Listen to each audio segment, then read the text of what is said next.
What's up, everybody, and welcome to another episode of What's on Kickstarter. Today, we're going to be taking a look at the great, good, and not so good decks on Kickstarter this week. But before we jump into it, make sure to like this video and subscribe to the channel so you can get up-to-date information on all the best Kickstarters coming out. And you guys know what to do with the bell. So, Steve, I gotta say, man, after last week, we had a lot of decks, a lot of great decks, too. I think this is kind of a little bit of a back to normal week this week, but I'm excited for it, man. A lot of poopy campaigns, you know, a lot of decent campaigns and a couple of great campaigns. And no doubt, man. Before we jump into it, let's take a quick word from our sponsor here. Join us as we celebrate the marvelous and fascinating things that surround us, all in the palm of your hands. You will be mesmerized. Follow us on Instagram at Marvelous Decks and at marvelousdecks.com. All right, so you ready to see what this week's first great campaign is, man? Let's see it. So this week's first great campaign is the Capsize playing cards by Circe's Game. I gotta say, man, this deck has been teased for a long time. Circe's really been putting this together for a while, so I'm glad to see it finally land on Kickstarter. And I have to say, they put together a great campaign here. You roll into it, and the one thing I will say just immediately to me, I wish the features were a little bit below the start, just because I think it makes it a little more coherent going in. But I love the way they lined up the images for fulfillment and printing and everything. I think it's a nice little creative touch. You dive right into the story, and it's got a spectacular story really built out here and runs cohesively through the entirety of the campaign, which is fun. And if you're into, I like how it's designed by our homie, Ito Huang. Yeah, and dude, if you're into nautical themed decks, this is where it's at for sure. Getting into the courts, we can see that there's custom courts across the whole deck, which I think is great. And I think the way that this was really built out, even though it's really kind of individual images for each court can honestly take up a lot of space, with the way it was built out with the story between it, it breaks it up nicely so that it's not like too big. And they like sectioned them out. Yeah. They had 4 images with all the courts rather than 12 courts, huge high-res images. It just doesn't work that way. Looks really good. Then we get into the tuck case, and I actually like the flat view of the tuck case. I think it's a really interesting approach to being able to see the entirety of the tuck case from that kind of overview where you see the front and the back in one shot instead of having to have multiple images. But they go into the whole built-out images with it as well, so you actually have the tuck there, which I think is important to see. Yeah. Get into some fun aces with full-size custom central pips there, which you know I love. Those are so cool. I dig those. And then I really like the subtle kind of texturing to all of the pips throughout the deck. Is that rope detail that's on the back of the deck? It almost looks like fish scales, actually. Oh, interesting. Yeah, which I really like it. And I know, and you know, just looking at this picture here, the way it was done, the indices and the pips all just look really nautical and really gorgeous. We dive into the 2 jokers here. Touch on some stretch goals, which I think is always important. And I love that inner printing of a map right there. Cool. Then you got some add-ons here. So interesting enamel pins, which is something that we don't see a ton in the card kind of game there. But I know enamel pins are always hot on Kickstarter, so I think that's a great add-on. And it gets... People still wear pins? Yeah, dude. Enamel pins are a huge market on Kickstarter. Really? Yeah. We need to come up with some pins, bro. I'm good. I'm not about that life. So, and then we got the printing and fulfillment here, which touches perfectly on the fact that it's going to be printed by Cardamundi, fulfilled by Brothership in the US, and Yoku in the EU. So there we go. And then I like the little breakdown here of the funding goal. So it really walks you through where the money is going to be going once funding. Super well done here. I think this really is a nicely put together campaign. Did a great job with it, and I actually really like the fact that the risks and challenges are comprehensive. I think it's so important for a transparent campaign to have comprehensive risks and challenges, and they did a great job with it here. Yeah. And price point wise, man, we're looking at $18 shipped. Perfect. Yeah, perfect goal on it there. Yeah. And then good luck. Good luck. Yeah, good luck. Now, next up, we have this week's first good deck. This week's good deck, we have the 2049 playing cards by AVTones. So I gotta say, this deck in and of itself is an awesome, awesome deck. I love the style of it. Personally, like, I really dig the way they did it. The reason that this is a good campaign, not a great campaign, and Steve and I went back and forth on this a lot, is there's just some key elements that aren't developed as much as we'd like to see. First and foremost, if you haven't watched the trailer on this, go check out the trailer. It's probably one of the coolest playing card trailers you'll see. But then you get into the story, and the story of the deck is very flat. I think, you know, it talks about we've been waiting for the future of playing cards, and instead we decided to create it ourselves. End of story. And it's like, to me, I think there was so much possibility with this being kind of a futuristic, cyberpunk-esque deck to really take it deep. Go really hard with it, especially after seeing the trailer. Like, go really hard with the story and tie that into it. Really draw you in. And I think that's one thing that you have to consider with Kickstarters. You should never solely rely on the trailer. You should never solely rely on the text. It has to be kind of a nice marriage between both. I mean, if you look at the trailer, it's cool. You know, obviously done very well. He's amazing at 3D design work, obviously. But, you know, the thing that really kind of made me want more is the fact that all they're doing in the trailer is making the deck. Yeah. You know, you have this, like, character who they show, but what's going on? You know what I mean? Like, you could take an example from, you know, Alex Pandrea's video with his 3000X1. That's kind of like the same model. Yeah. You know, yeah, that's futuristic cyberpunk stuff. Yeah. And yeah, unfortunately, the story of this deck just is non-existent. Yeah. That being said, but it's a dope deck. It really is a dope deck. Like, not even on the artistic side, this is an absolutely dope deck. Not even, you know, no shade towards the deck itself, but I think that the campaign itself just kind of falls flat. There's a lot of imagery with it.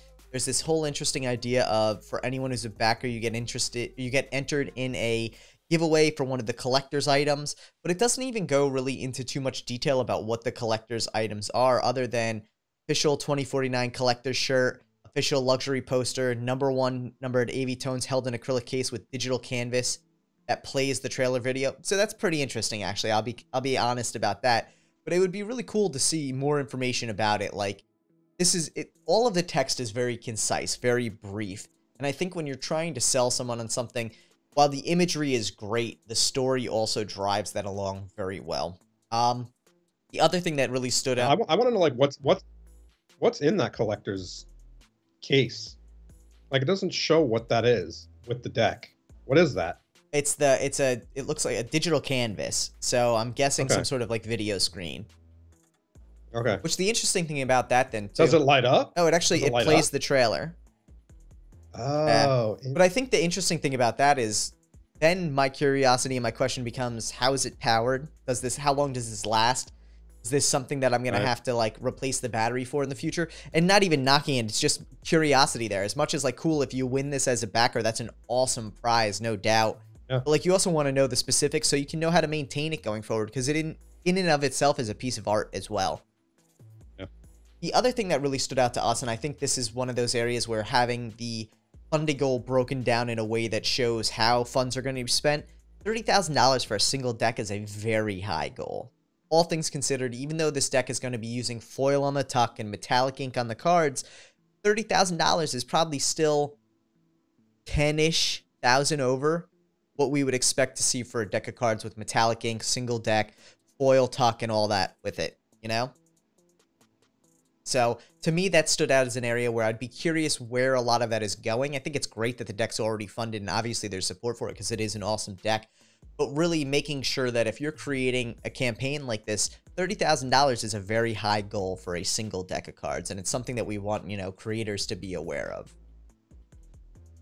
And then the other thing that stands out to me, too, is, again, the price point on this being metallic ink. $25 is a little bit high. I could see this being more in that, like, 18 to 21 mark shipped. I think that's where it probably fits best. 25, you start getting into the range of, is there going to be foil on a side of the card? Things like that. Hey, well, good luck on this one. Adrian, I think you did a phenomenal job with the deck, to be very honest. The campaign, that's pretty. some small tweaks to make it great, but really it's a beautiful deck. So good luck, man. Throw a dope orange gilded deck on there. That would be cool to say. That would be really cool. It would go really well with the metallic ink and the talk. But yeah, man. 100%. Good luck. Yeah. And for this week's Needs Help deck, we have the Comedy playing cards. So, and again, this always goes to an interesting point here where just because you see a deck that's funded or even significantly funded over its goal doesn't necessarily mean that it's a great campaign. There really can be a lot of things that stand out to me on this one that just are not fully thought out. It's an interesting concept. The story's there. They talk about why they want to build this deck. But then all of a sudden you have this long list of like comedians who are going to be in the deck and like 3 pictures. You don't know what the tuck box is going to look like. And ultimately, there's a lot of questions that stand out to me. First off, based on some of the language in this, it sounds like they've reached out to some of the comedians about it, but 54 comedians is a lot of people to reach out to and get permission to use their likeness on a deck of cards. That's something I would be explicitly stating in here. We've reached out to all these people. They're all super excited for the project. This and that. Get some momentum from them because I think a lot of times, too, that helps marketing side of things as well. Right. Beyond that, it looks like that there's this one stands out, and this is more of like a quirk for me than anything. There's asterisks next to certain names. But the problem is, when you go through the campaign, there's nowhere where it explains what the asterisks actually mean. Like, it was driving me nuts when I was looking at it. And I think the concept of this deck is actually really cool. I think the artwork, if it's your style, is really on point. That's great. Like, they're probably look very much like a lot of these comedians. I'm not familiar with a lot of them, though I am with some of them. All things considered, it's an interesting concept. The other area where I think this really just stands out as being just over the top, the deck is $44. That's crazy. Yeah, crazy. Crazy. The deck itself, first off, the deck itself is $28. Then they're saying it's $16 to ship to the US. I'll tell you right now, tracking plus shipping for the US from the UK is like $12, $13 max. So $16 on top of it. How many backers does this have? 320. I just don't know. Dude, there's got to be some connection of something. And one comment. So here's the thing too, and I'm not sure where these backers are coming from because I haven't seen anything about this campaign. I haven't seen any marketing around it. The campaign itself. I mean, we don't have to see marketing around it, obviously, with all decks. We talked about it, and it's like, you know, with something like this, you know, maybe sometimes people have a big artist following, you know, but we did some research and we just couldn't find it. You know, it's amazing that they've been able to get 320 backers. We're just not sure where it came from. So kind of interesting. It is really interesting, especially because I feel like the campaign itself just has a very big vibe of like, hey, we wrote this up in a Word document and copy pasted it in. It just feels unfinished. And I really do like the premise of this deck. I think there's a lot of potential, but there's a lot of things that I would have touched on that would have been very important to you know, create a deck of cards. I mean, again, what's the back design? What's the tuck look like? Are all these people good about being on this deck of cards? Like, and it seems like a lot of the tiers have like own a custom card where, oh, is there a comedian you would like who wasn't included? Do you want to be a card? Like, let's do it that way. Like, cool. I think that's great. And maybe that's where a lot of the funding came from. But like, even that just seems very, I don't know, off. I think there would have been a better chance of doing that by itself than with a deck of cards that just feels unfinished. Yeah. Wow. Yeah. Good luck, Aislinn. Like, good job. Good luck. So let's take a look at what else we have this week for great campaigns. First up, we have the False Anchor V3 and V3S playing cards from False Anchors. Ryan Schlutz and Solomon. Dude, both did a phenomenal job with this campaign. They really have a great price point on it. Phenomenally exciting looking workers deck. The one thing I would say is, for me, the features in summary, which they have down towards the bottom, would be nice to have up top. That's a little bit of nitpicking. Otherwise, I think this is a great campaign. Yeah, those gildings look so beautiful, too. They really do. And for another great deck this week, we have the Tourist Hawaii Edition playing cards. Printed by USPCC, fulfilled by Gambler's Warehouse. The one thing I would say is that little bit of a hanging little orphan there. drives, I know, a lot of people nuts, Luke Wadey, but this actually is a really well put together campaign. They touch on the story really nicely. The one area to me where I think they could use a little bit of improvement as well is the price point. For a single deck, 21 shipped, where there's really not anything too crazy about it. I really think this would have fallen better within like a $17 to $19 price point. 21 just gets a little bit too high on it, but otherwise, really nicely put together campaign, so good luck. Yep. Next up, we have the Smokers playing cards. Another great campaign this week from Bill Davis Magic. While this may not be my taste in playing card style, I actually think it's really well put together. Bill does a good job putting his story out there.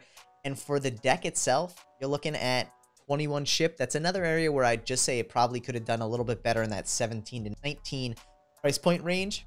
Otherwise, very nicely done. Good luck.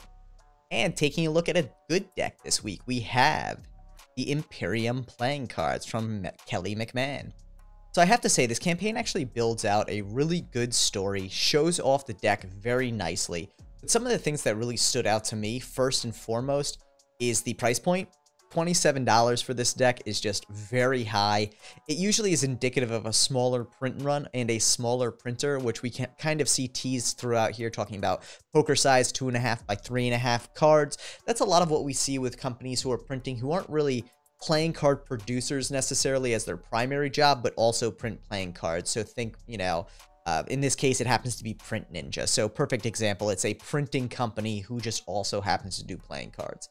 Yeah, and it also shows that the creator themselves, it usually isn't in the community. Absolutely agreed. And not that that's a bad thing. We always love to see new creators come to the community, but it also goes to the idea of research into the market you're looking to participate in is always a big thing. The other thing that really stood out on this one, and I think this is what really drives this from a great to a good campaign, is this whole idea around the stretch goals, doing it based on the number of pledges. The one big concern with stretch goals is you want to make sure that you're hitting certain monetary milestones before you introduce a stretch goal, because you don't want to lose money from your overall funding by adding more things to the campaign. With that in mind, when you do it based on the number of pledges, you have no real control over what someone is pledging for. They could pledge $1 to support the campaign, or they could pledge 10 decks. But you don't, that's a very wide range to base your stretch goal production off of. And in this case, when you're actually increasing the cost of your deck based on the number of people pledging, going with a monetary stretch goal is a much safer and much preferred method. Yeah, or if it was just even worded as, you know, you must, you know, 100 deck tier pledges, or, you know, just be more specific. Yeah. Yeah. And so nobody fills in that loophole.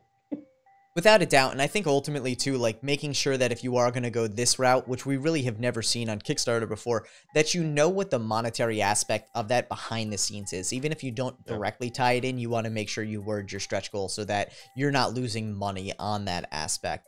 The other thing, too, and I think, you know, bringing the creator portions, these About Us sections, into the story a little bit more would have tied in a lot more of a personal connection. I think it would have been great. I'm glad to see the About sections because it really highlights in a more meaningful way for the people involved in the project, but making sure to tie in that personal feeling throughout the campaign is super important. Yeah, I can see that.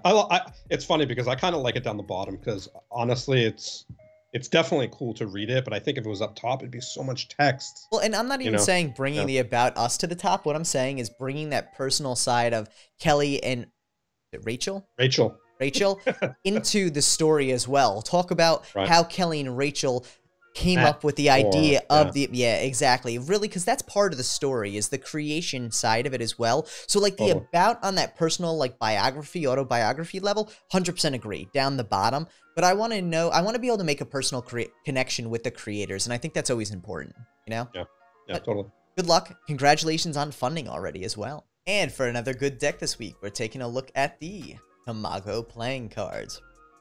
Very interesting deck of cards, recently launched. Some of the things that really stand out to us as what would take this from a good campaign to a great campaign, first and foremost, is the goal. For a single deck of cards, the goal is kind of a little bit high. You're looking at almost $12,000 for a single deck. All things considered, that probably should be lower, maybe closer to like 8 to 9, depending on the print run. And since the print run isn't specified in here, making the assumption that it's a 1,000 deck print run, 12,000 is a little bit of a high goal. Going into the price point on this, it actually has a really great price point for a cardistry deck. $17 shipped is within what we would consider a reasonable range for what this is. But the story, I find, is where this kind of falls flat. First off, starting with an unboxing is a weird kind of vibe that it sets. To me, I would have actually put this lower down in the campaign to continue showing how much people enjoy it, not as your first sales point. You really want to be making that personal connection out the gate. So getting into the story, we actually have to scroll down pretty far. It's the inspiration section here. Even this section talking about the printing of it, I don't necessarily care about who's making the deck until I know I'm interested in the deck. So having that a little bit lower, maybe swapping those two sections would have been good. And then also making that little bit of a features section out of this block of text would have made it a little more streamlined. Yeah, because I don't want to read that whole thing for it to say printed by Cotamundi on B9/9. Yes, 100% agreed. Pretty much what it says. Yeah, no, 100% agreed. So getting to the story, we take a look at this, and the story is really only a couple sentences here. It ties into the creator's passion of fitness and playing cards, which is awesome. I don't know if that necessarily comes through to me in the deck. I mean, I understand that people who like to work out eat a lot of eggs, but like, that's kind of a, I don't know, that's kind of almost too easy of a connection. Maybe I don't see the fitness side integrated into the deck as well, you know? Yeah, other than the egg on the back, because otherwise it just looks like a relatively standard deck of cards. It's recolored, but like, to me, I think there's just a lot more that needs to be built out around the story. Yeah. So, good luck. 29 days left, so hopefully you fund on this one. If not, definitely take it back to the drawing board. There's potential there. Just needs to really be built out to sell. So, good luck. Yep. And for our last needs help deck this week, we have the Queen's Cards by More Than a Miss, LLC. The one thing that stands out to me right off the bat is just, it's a very short campaign. Not that that's necessarily a bad thing, but the story and the campaign itself doesn't show much about the cards. Like, we see Queen, a Joker, and what I'm assuming is maybe the back design? That might be just like an ad card or something. Yeah, so like, I feel like there's not a lot of information about what the deck is actually going to look like. And from the point of view of deck of playing cards being art for the most part, you need to be able to see it, or at least have some visual description telling me what you're going to be working on. If the cards themselves haven't been fully developed or designed, then maybe the campaign could have waited a little bit. I think that's always one of those things where, like, if you don't have everything finished, it never hurts to wait a little bit. There's no rush to kick these campaigns off unless it's like the second week of December and you know you're not going to fund otherwise. Like, ultimately, I think this campaign, the premise, there's a lot of potential there, but I'm not exactly sure. Price point, bro. So, yeah, jeez. Bro. $35 shipped. Bro. That's why they only have 2 backers. That's unfortunate, because this could really be a dope deck, you know? It really could. I think they just need to show a lot more of it. They need to really do some research into the idea of who's going to print this so that you can make this price point reasonable. Because this is a deck that could, without a doubt, get momentum and hit a minimum $1,000 print run. And then you're looking at a reasonable price point of, you know, $15 to $19 per deck shipped instead of $35, and not really knowing what the deck is about. Yeah, the artwork is super cool. I dig it. Yeah. No, there's a lot of potential with this. It's just really maybe came to the Kickstarter campaign a little too early. So if this does not fund, Jennifer, take it back to the drawing board. There's a lot of potential here. Think it all out and make sure to give it another go. With that said, Steve, what are you planning on backing this week, man? I think I would back AVTones 2049 deck. Nice. What else is out there? False Anchors. False Anchors. Oh, False Anchors for sure, yeah. It's so funny with this new format, we don't have them on the screen anymore, so it's hard for me to even remember. I gotta write Steve a little spreadsheet ahead of time. But yeah, so we got the Capsize, the 2049s, the False Anchors. I'm struggling to remember too. Those I think those honestly would be my three this week. Would be the Capsize, the AVTones, and the False Anchors. Yeah, the Capsize, although very cool deck, not my style. You know, and you know, I do have the Nautica deck from Ito, which is similar, but it's not custom. You know, it's more of a magician standard style. deck. Yeah, yeah. Yeah, No, so makes that's sense. more my style. Nice. Make sure to stick around, everyone. We're going to take a quick word from our sponsor here, and then we're going to be showing you our fun campaigns this week. Join us as we celebrate the marvelous and fascinating things that surround us, all in the palm of your hands. You will be mesmerized. Follow us on Instagram at Marvelous Decks and at marvelousdecks.com. Welcome back, everybody. Let's take a look at what we got for this week's fun campaigns. I know Steve and I are really excited on this one. We've been having a really great time just looking through Kickstarter for all of the fun stuff, all of the interesting stuff that's out there. And I'll be honest, there's a lot of like crazy stuff out there too. But it's interesting when you come across one where you're like, wow, that's just awesome. And I think Hold on. I gotta tell people, when Tyler and I first came on, to talk about which one, we're gonna pick, he's like, Steve, there's a pillow. I mean, it's true. I know you like comfort items. I know sleep is important to you. I know bathing and household accessories are important to you. So I was just looking out there. There's actually two pillows this week. The other one, which I almost was tempted to get, it's called the Spoonie, and you put your arm through it, and your significant other lays on it so that your arm doesn't fall asleep when it's behind them. And I was like, this is an interesting creation for a problem that I think we all suffer from, but don't realize is a problem. It's not a problem for me. You know what I do? You spoon for 15 minutes, and then you roll over and go to bed. Well, on that delightful piece of advice, let us check out what we've got this week for our fun campaigns. First up, we have the Higonokami knife. This is my pick for the week. I was really excited when I actually saw this one later last week. I am a big fan of just, knives, swords, and watch way too much Forged in Fire. So this to me... I watched that too. It's such a good show. I'm a big fan of that too. Such a good show. And this to me actually had a really cool vibe to it because it has a very traditional Japanese feel to it.